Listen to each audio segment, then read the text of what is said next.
Hi எல்லோருக்கும் வணக்கம். Big boss season 8 Tamil. So இந்த வீடியோவில் கேப்டன்ஷிப் டாஸ்கில் யார் வின் பண்ணியிருக்கா அப்படிங்கிறத பற்றி இந்த வீடியோவில் பேச போகிறோம். அது மட்டும் இல்லாமல் லைவ் ஸ்ட்ரீமில் என்ன நடந்துச்சு அப்படிங்கிறத பற்றி பார்க்க போகிறோம். அது மட்டும் இல்லாமல் ஓட்டிங் அனாலிசிஸில் எவிக்ஷன் யார் அப்படின்ற ஒரு ருசிகரமான தகவல்கள் கிடைத்திருக்கிறது.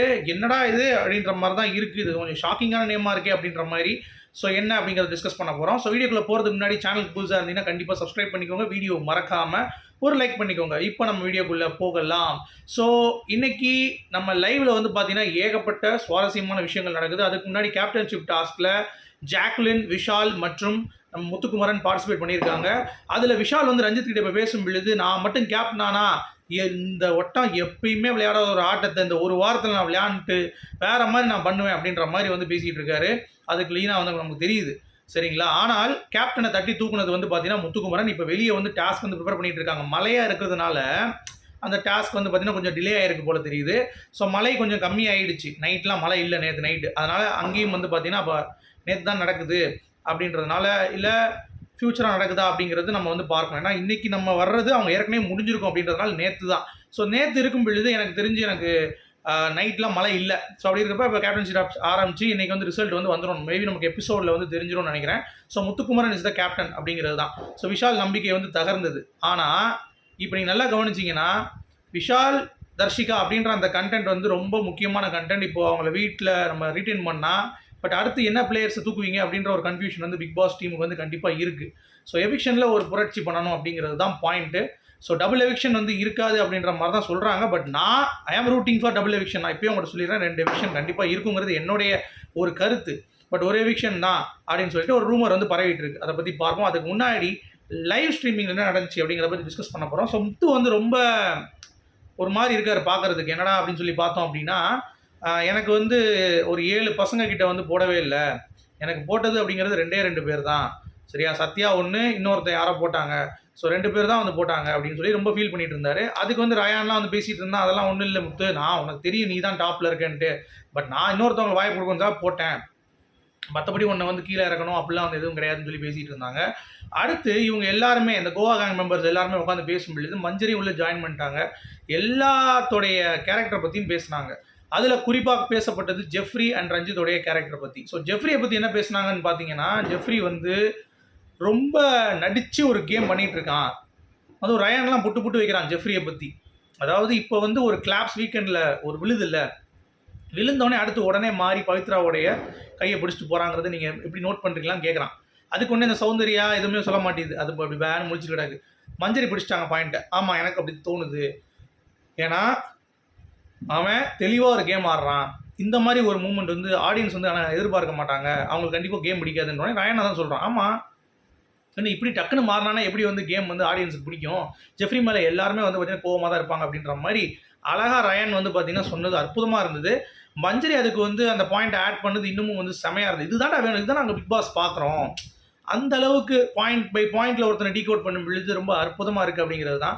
பட் சௌந்தர்யாவும் ஜாக்லின் என்ன சொல்கிறாங்கன்னா, அது வேற மேட்ரு அப்படின்றாங்க. அதாவது அவன் கேம் ஆடுறான் விடுங்க, பட் என் மேலே வச்சுருக்க ட்ரஸ்ட்டை நான் வந்து உடைக்க முடியாது. அவன் சௌந்தர்யாவை என்ன அவன் எப்படி பார்க்குறானோ அது கரெக்டு தான், கேமுக்காக தான் அவன் பண்ணியிருப்பான் அப்படின்ற மாதிரி பூமுட்டை மாதிரி வந்து பார்த்திங்கன்னா சௌந்தர்யா பேசிகிட்டு இருக்காங்க. அது அவங்களுடைய இது. பட் ரயானும் மஞ்சரி ரொம்ப கிளியராக இருக்காங்க. அவன் அப்படி தான், அவன் கேரக்டரே வந்து அப்படி தான், கொஞ்சம் ஒரு மாதிரியான கேரக்டர் தான் அப்படின்ற மாதிரி. அவனே ஜாக்லினும் ஜெஃப்பும் வந்து எனக்கு தெரியாது ஜெஃப் எப்பயுமே அப்படின்ற மாதிரி அவங்களும் வாயை கொஞ்சம் திருப்பி வச்சுட்டு ஜெஃபுக்கு சப்போர்ட்டிவாக தான் பேசுகிறாங்க. ஸோ நமக்கு வந்து பார்க்கும்போது தெரியுது இல்லை ஜெஃப் வந்து எப்படி ஒரு கேவலமான கேடு கட்டவன் அப்படின்னு சொல்லிட்டு. நிறைய பேர் வந்து கோவம் வரப்படுறாங்க. அது எப்படி நீங்கள் சொல்லுவீங்க, அவனை அக்கா தானே பழகிறான் அப்படின்ட்டு. அக்காவா அவன் பழகினா, அக்காவெல்லாம் நாங்கள் இப்படி பண்ண மாட்டோம். நாங்களும் வந்து சின்ன வயசுலேருந்து எல்லாமே வந்து அக்காலாம் இருக்காங்க எங்களுக்கும். நாங்கள் வந்து அந்தளவுக்கு வந்து பார்த்திங்கன்னா கேமராக்காக அக்காவை தூக்கி சுற்றுறது இதெல்லாம் வந்து பண்ணதே கிடையாது. எங்கள் அக்காவை நான் தூக்கி கூட சுற்றுறது கிடையாது. இவன் அக்கா அக்கான்ட்டு சொக்கா கழட்டாமல் இருந்தால் சரி அப்படின்ற மாதிரி தான். ஏன்னா ரொம்ப கேவலத்தின் உச்சமாக வந்து பண்ணுறான். உங்களுக்கு யாருக்குமே அது தெரிலனா எனக்கு வந்து தெரியல. ஆக்சுவலாக அசல், நிக்சன் அவங்களெல்லாம் போட்டு அடித்தவன் நீங்கள் இவனுடைய ஒரு கேரக்டர் அக்கான்னு சொன்னனால இவன் அடிக்காமல் இருக்கிறது எனக்கு ரொம்ப ஆச்சரியமாக இருக்குது, பாவமாகவும் இருக்குது. எப்படி மக்கள் வந்து இவ்வளோ இதாக இருக்காங்க அப்படின்னு சொல்லிட்டு. ஸோ நீங்கள் எப்படி பார்க்குறீங்க அப்படிங்கிறத சொல்லுங்கள். ஏன்னா அதை கரெக்டாக ஜட்ஜ் பண்ணானுங்க. அடுத்து சௌந்தர்யா ஒரு மேட்டர் சொன்னாங்க. இந்த மாதிரி ஜெஃப்ரியோட ட்ரஸ்ட் வந்து எனக்கு கண்டிப்பாக இருக்குது, அது இருக்குன்னு நம்புகிறேன் அப்படின்ற மாதிரி. ப்ளஸ் அவன் வந்து தெளிவாக இருக்கான் அவன் கேமில் அப்படின்ற மாதிரி சொல்கிறாங்க. ரைட், ஓகே, அது அவனுடைய கேம் அப்படின்ற மாதிரி நம்ம விட்டு போயிடலாம். அதுக்காக இந்த மாதிரி சில்லறை விஷயங்கள்லாம் பண்ணக்கூடாதுல்ல, அது நம்ம வந்து கண்டிப்பாக சொல்லணும். அடுத்து ரயான் வந்து ரஞ்சித்தை பற்றியும் சொல்கிறான். ரஞ்சித் வந்து கோவத்தை நான் பார்த்தேன், உள்ளே வந்தோன்னே என்ன கோவப்பட்டார் என் மேலே, ரொம்ப ஒரு மாதிரி இருந்தது, டக்குன்னு ஹர்ட் ஆகிட்டேன் நானே. அதுக்கடுத்து வந்து அப்படியே என்ன தங்கம் அப்படின்னு போய் பேசிட்டார். அதே மாதிரி சௌந்தர்யா சொல்கிறாங்க, ஏங்க ரஞ்சித்லாம் ரொம்ப கோவமான ஆளுங்க, பார்க்குறது தான் அப்படி இருப்பார், அடிச்சு நகர்த்தினார்னா அவ்வளோதான் அப்படின்றாங்க. எப்போ பார்த்தீங்கன்னா அந்த ஸ்டோர் ரூமில் உள்ளே போகும்போது ஒரு நாள் எடுக்கும்போது டக்குன்னு வந்து கோவப்பட்டார். அதுக்கடுத்து உடனே வந்து அவர் பேசாமல் கொஞ்ச நேரம் கழிச்சு அப்புறம் அவரே வந்து பேச ஆரம்பிச்சிட்டார் அப்படின்னோடனே, ஆமாம் ஜாக்லின் கூட சொல்கிறாங்க, ஜாக்லின் நீ கூட எனக்கு கோவப்பட்டார் பார்த்தியா அப்படின்ட்டு. ஆமாம், எல்லாம் கை தட்டிட்டு இருக்கும் பொழுது பிக் பாஸில் இன்னும் முகத்தை காட்டாமல் இருக்கீங்க, லாஸ்ட்டாக கை தட்டினோட திரும்பி என்ன ஜாக்லின் கை தட்டுறீங்க அப்படின்னு அது பார்க்கும்போது ஜாக்லின் அரண்டிச்சு போல, ஐயோ இதுமாதிரி ஏதாவது பேசினா ஃபைட் ஆயிரும். அப்போ நீங்கள் பேச மாட்டீங்கல்ல, நீங்களும் பேசுங்க, ஏன் யோசிக்கிறீங்க ரஞ்சித்னா எல்லாருமே? எனக்கு அதான் கேள்வியே, ரஞ்சித்னா ஏன் பம்புறீங்க, அடித்து தூக்குங்க ரஞ்சித்தை அப்படின்ற மாதிரி தான் எனக்கு வந்து ஃபீல் ஆச்சு. ஸோ உங்களுக்கு என்ன ஆச்சு அப்படிங்கிறத சொல்லுங்கள். அடுத்து இந்த பவித்ராவும் தர்ஷிகாவும் இவங்க தான் பெரிய பிளேயர் மாதிரியும், நம்மளாம் இன்னும் மிச்சர் சாப்பிட்ற மாதிரி சொல்கிறாங்க. 4 பிளேயர்ஸ் தான் இருக்காங்களா? அந்த 4 பேர் தான் இருக்காங்களா? முத்துக்குமரன், தீபக், ஜாக்லின், மஞ்சரி, இந்த 4 பேர் பார்த்தாலும் எனக்கு இரிட்டேட்டிங்காக இருக்குது. எல்லாமே ஒரே கேம் தான்டா, அவங்க ஆடுறதெல்லாம் ஒரே கேம் தான்டா, உனக்கு தெரியாதான், அவங்க ஆடுறதெல்லாம் ஒரே கேம் தான் ஆடுறாங்க அப்படின்ற மாதிரி. நம்ம தர்ஷிகா வந்து பார்த்தீங்கன்னா ஒரே கேமாக, இவங்க ஆடுறது வந்து பயங்கரமான கேமாக. தட்டில் சாப்பிட்டு மிச்சர் சாப்பிட்றோமான்னு கேட்குறா. ஆமாம், பின்ன என்ன சாப்பிட்ற நீயே?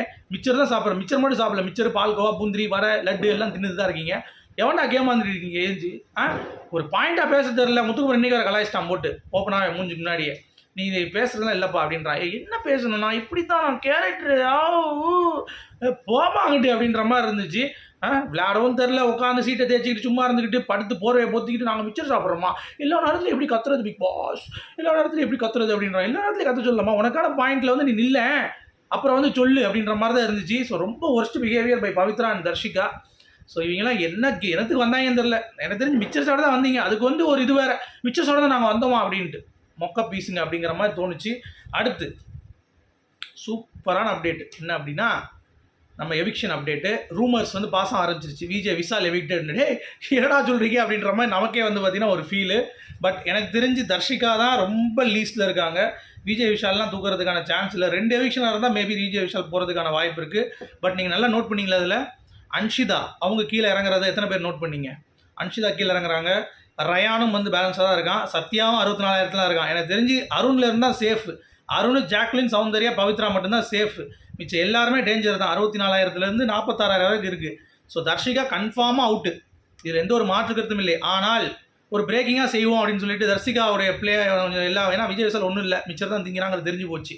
ஸோ தர்ஷிகா நம்ம உள்ளே ரீடைன் பண்ணிவிட்டு விசாலை தூக்கிடுவோம்னு சொல்லிட்டு விசாலை தூக்குனாங்கன்னா வேற லெவலில் இருக்கும்ல, அதுதான் நானும் யோசிக்கிறேன். ஸோ வெயிட் பண்ணி பார்ப்போம், விஜய் விஷால் அவர்கள் எலிமினேட் ஆகிறாரா அப்படிங்கிறதை பொறுத்திருந்து பார்க்கலாம். ஓகேங்களா? ஏன்னா எனக்கு வந்து ரூமர் அதுதான், பட் அது வந்து கன்ஃபார்ம் கிடையாது, ரூமர் தான். ஸோ எனக்கு என்னுடைய விஜித் வியூ சார்பாக 2 எவிக்ஷன் கண்டிப்பாக இருக்கும். ஒன்று வந்து பார்த்தீங்கன்னா தர்ஷிகா, இன்னொன்று வந்து அன்ஷிதா இல்லை ரயான் இருக்கும் அப்படிங்கிறது என்னுடைய கணிப்பு. சத்யா வந்து இருக்க மாட்டான், எனக்கு இதுமாரி அடுத்த வாரம் போவான்னு நினைக்கிறேன். இல்லை சத்யா அண்ட் தர்ஷிகா, ரயான் அண்ட் தர்ஷிகா, அந்த 2 ஆப்ஷன் தான் எனக்கு வந்து பாசிபிள்னு தோணுது. சரிங்களா? ஸோ நீங்கள் எப்படி பார்க்குறீங்க, என்ன எலிமினேஷன் இருக்குன்னு நினைக்கிறீங்க அப்படிங்கிறத கண்டிப்பாக சொல்லுங்கள். அதே மாதிரி ஓட்ஸ் வந்து அஃபீஷியல் வந்துருச்சுங்க. ஃபஸ்ட் இடத்துல ஜாக்லின் இருக்காங்க, அதுதான் எனக்கு ஆச்சரியமாக இருக்குது. 2வது சௌந்தர்யா, 3வது பவித்ரா, 4வது அருண் அப்படின்ற மாதிரி வந்து சொல்கிறாங்க. ஸோ 4 தான் வந்திருக்கு எனக்கு. ஸோ வெயிட் பண்ணி பார்க்கலாம். உங்களுடைய கருத்துக்கள் சொல்லுங்கள். மீண்டும் சந்திப்போம். Good bye.